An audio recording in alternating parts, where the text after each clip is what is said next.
서울광역방송센터입니다. 여의도 초대석 안철수 국민의힘 의원과 현안 얘기 해보겠습니다. 의원님 어서 오십시오. 네, 안녕하십니까. 네, 와주셔서 감사합니다. 불러주셔서 감사합니다.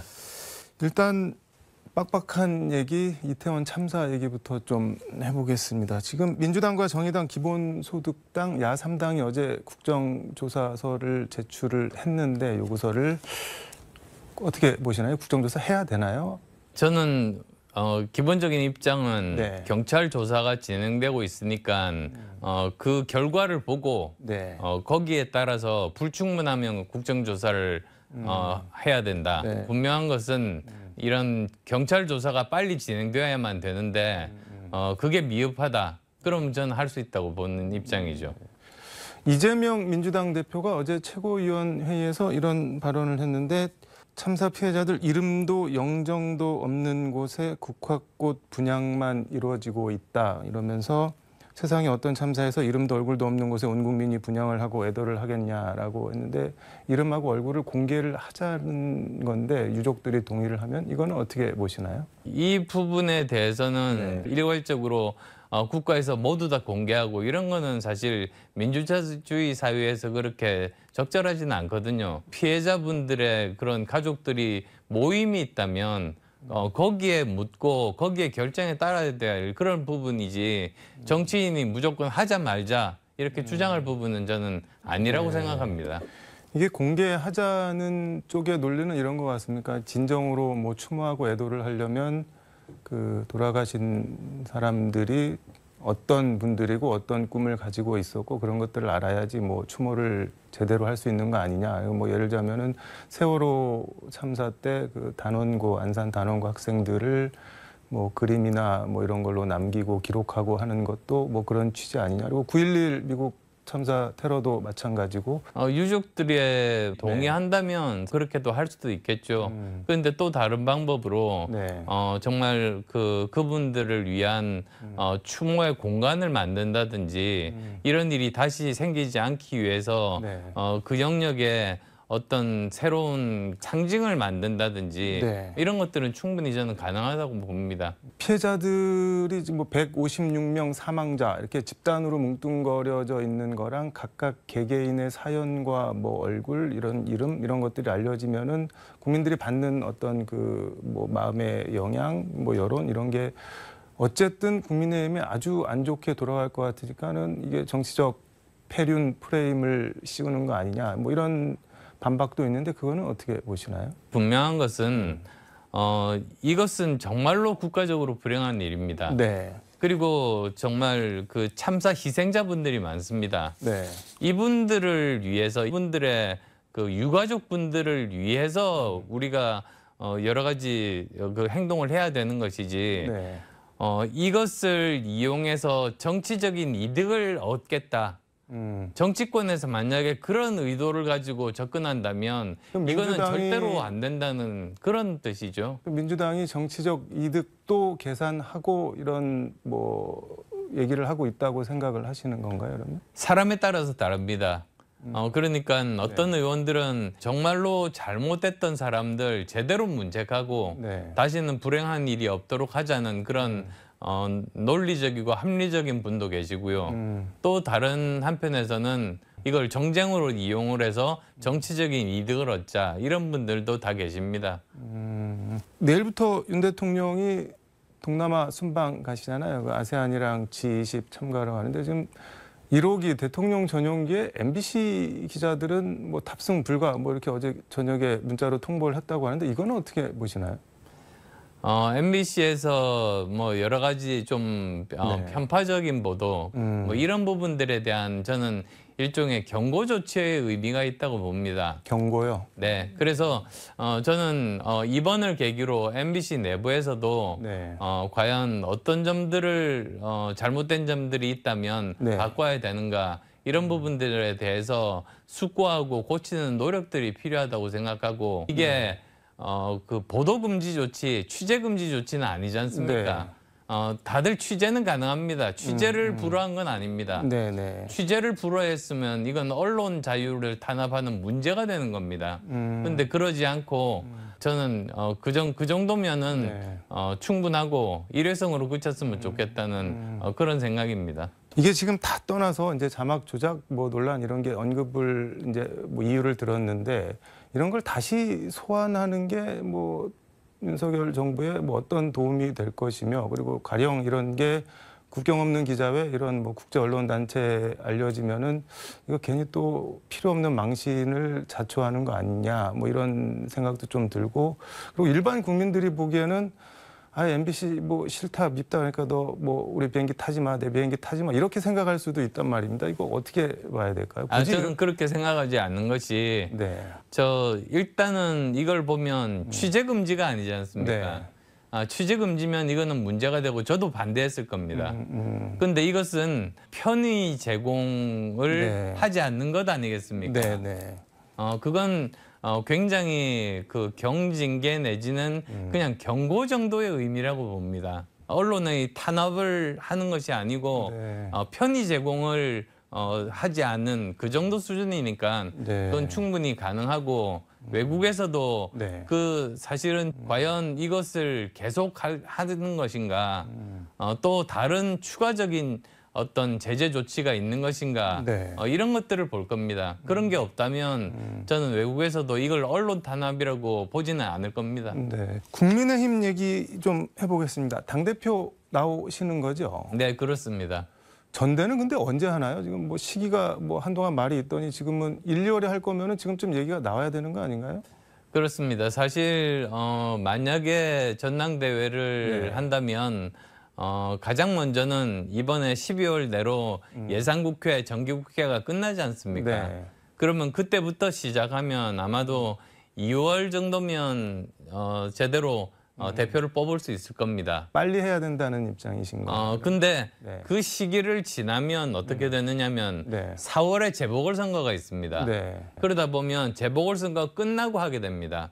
그렇게 되면 6월 정도에 대표가 뽑히는 거죠. 네. 이게 지금 전대 시기가 약간 미묘한 게 말씀하신 대로 보궐선거가 끝나고 한 5, 6월쯤 하면은 그러니까 윤석열 정부 출범한 지 1년이 지났기 때문에 뭐 장관으로 가 있는 분들 이분들이 이제 1년이 됐으니까는 약간 소폭 개각 뭐 이런 명분 속에 예를 들자면은 뭐 한동훈 장관이나 권영세 장관 이런 분들이 그 전대에 나올 수 있는 어떤 뭐 명분 같은 게 만들어지는 시기가 될 수도 있어서 그건 전적으로 이제 대통령의 결심 그리고 또 장관의 결심에 달린 거 아니겠습니까? 네.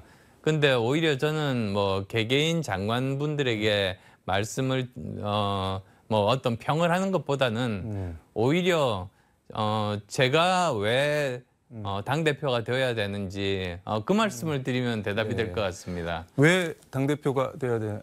저는 세 가지로 말씀드리겠습니다. 사실 10가지도 넘습니다만 네. 세 가지만 말씀드리면 우선 정말로 첫 번째는 네. 안철수가 당대표가 되면 여당 당대표가 되면 그것이야말로 변화의 상징입니다. 다른 분들은 어느 분이 당대표가 된들 여당이 변했다고 국민들은 모두 다 못 느낄 겁니다. 네. 저는 변화의 상징이다. 이제 그 말씀을 드리겠고요. 네. 두 번째로는 저는 지난 10년간 네.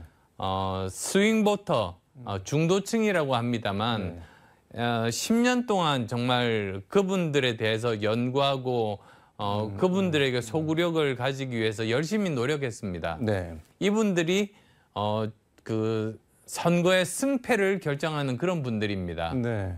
이분들이 어떤 생각을 하시고 어떤 강점을 가지고 있고 어떤 한계를 가지고 있는지를 누구보다도 잘 알고 있습니다. 그리고 대부분 이분들이 수도권인데 이번 총선은 수도권 승부입니다. 네.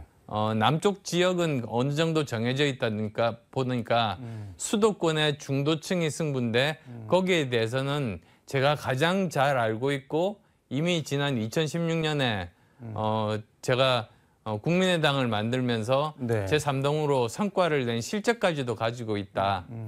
저는 정말로 네. 그 말씀을 드리고 싶고요. 네. 세 번째로는 네. 저는 그러면 10가지가 너무 많아갖고 그중에 하나 추리려니까 어려우신 건가요? 네. 네. 제가 세 번째로 말씀드리고 싶은 점은 네. 제가 당대표가 되면 공천 파동은 없다는 말씀을 드립니다. 지금까지 여당이 네. 실패했던 이유는 내부에서 갈등과 공천 파동 때문입니다. 당대표가 된 사람이 자기와 친한 사람을 심으려고 하면서 공천 파동이 있었지 않습니까? 네. 근데 저는 제가 심어야 될 사람이 없습니다. 네. 네. 저희 편을 이렇게 공천하는 것이 아닙니다. 따라서 저는 이기는 공천을 할 수 있는 유일한 후보다 그런 말씀드립니다. 이게 그런데 이제 국민의힘 안팎에서 이런 말이 공공연하게 나오는데 이제 당 대표 뽑는 전대 제1 그라운드 룰 절대 규칙은 유승민은 안 된다. 그리고 두 번째 그라운드 룰이 차기 대선 후보는 안 된다. 뭐 이런 말들이 나오고 있습니다. 이건 어떻게 보시나요? 차기 대선 후보도 안 된다는 건 굉장히 한가한 이야기입니다. 한가한 얘기다. 네, 왜 그러냐면 네. 지금 대선이 중요한 게 아닙니다. 총선이 중요합니다. 윤석열 정부의 골든타임은 총선에서 일당이 됐을 때 그때 찾아온다고 그렇게 말씀을 드리는 겁니다. 네. 그래서 정말로 이기는 것이 중요해서 우리가 쓸 수 있는 모든 자원을 다 모아서 네. 총선에서 이겨야 대선이 있는 것입니다. 그래서 지금 대선 후보는 안 된다. 이런 것은 굉장히 한가한 이야기라는 말씀 드리고 싶고요. 네. 그리고 또 보통 대선 1년 전 총선 같으면 그 말도 설득력은 있습니다. 다 이쪽으로 몰리기 때문에요. 네. 승리한 저 당대표에게 몰리기 때문에. 근데 이번에는 3년이나 남았습니다. 3년 동안 당대표가 2번 바뀝니다. 네. 그러니까 그런 걱정은 사치스러운 것이다. 그렇게 말씀드리고 싶습니다. 언론 인터뷰에서 저보다 대통령과 잘 소통할 수 있는 사람 없다, 깊은 신뢰가 있다 이렇게 말씀을 하셨는데 어떻게 요즘 잘 지내고 계신가요? 뭐 어떻게? 네, 아시겠습니다만 저는 윤석열 대통령과 단일화를 통해서 정권 교체를 네. 이룬 사람입니다. 누구보다도 그 이해의 폭이 깊습니다. 그래서 저는 실패할 자유가 없는 사람입니다. 윤석열 정부가 성공을 해야만 된다는 그 절박감은 네. 제가 제일 강하다고 그렇게 말씀드릴 수가 있습니다. 네. 알겠습니다. 근데 여론조사 지지율 놓고 보면은 뭐 유승민, 나경원 전 의원이 1, 2등 다투는 것 같고 의원님은 약간 그 뒤에 있는 것 같은데 당선 대표 되실 자신이 있으신가요? 나오시면? 저는 대표될 자신이 있습니다. 바로 어제 발표가 됐습니다만 뭐 메이저 방송사에서 조사한 결과를 보면은 네. 일반 민심으로 보면 제가 2위입니다. 그리고 또 국민의힘 그 지지자들만 놓고 보면 또 제가 2위입니다. 지금은 그 정도 포지션이기는 합니다만 네. 제가 한번 계산을 해봤습니다. 어제 데이터로 계산을 해보면 3명이 거의 비슷하게 나옵니다. 근데 과연 유승민 전 대표가 출마할 수 있을지, 그리고 또 지금 나경원 저출산 고령화 위원장이 지금 현재 장관 대우를 받고 있는 분으로서 과연 출마를 할 수 있을지 잘 모르겠습니다. 지금 이런 3강 이외에는 거의 굉장히 미미한 그런 수준이기 때문에 저는 열심히 최선을 다해서 당원의 선택을 받을 생각입니다. 나경원 대표는 뭐 직책을 맡은 게 있으니까 그렇다고 치고 유승민 전 의원도 출마 자체가 어렵다고 보시는 건가요? 출마에 그냥 본인이 하시면 되는 거 아닌가요? 저는 공개적으로 밝혔습니다만 가능하면 많은 분들이 출마했으면 좋겠다. 아니 1등 하고 있는 사람이 안 나오면은 의원님한테 좋은 거 아닌가요? 뭐 여러 사람이 나오면 또 알 수는 없지 않습니까? 그렇지만 저는 제가 비록 어렵다고 하더라도 당 전체가 흥행할 수 있으면 그것이 더 바람직하다. 그렇게 생각합니다. 알겠습니다. 시간이 많이 지나서 요거 하나만 뭐 저 대표님 관계자분이 말씀을 하셨는데 호남 예산 지킴이다. 뭐 이렇게 소개를 은근슬쩍 해주고 가셨는데 어떤 얘기인가요? 네, 사실 지금 현재 예산 시즌이다 보니까 여러 지자체장 분들이 네. 각 의원실에 다니면서 그 지역 예산에 대해서 설명을 하고 계십니다. 네. 근데 저는 특히 예전에 국민의당 시절에 알던 분들이 굉장히 많습니다. 그래서 그분들 만나가지고 가급적이면 그분들이 정말 원하는 예산들 네. 반영하기 위해서 제가 아는 의원들 동원해서 최선을 다해서 반영하려고 네. 지금 여러 다방면으로 지금 노력하고 있는 중인데 네. 사실 누구한테 이렇게 밝힌 적은 없습니다만 네. 그게 또 알게 모르게 시장님들 통해서 소문이 났었나 봅니다. 더 열심히 하겠습니다.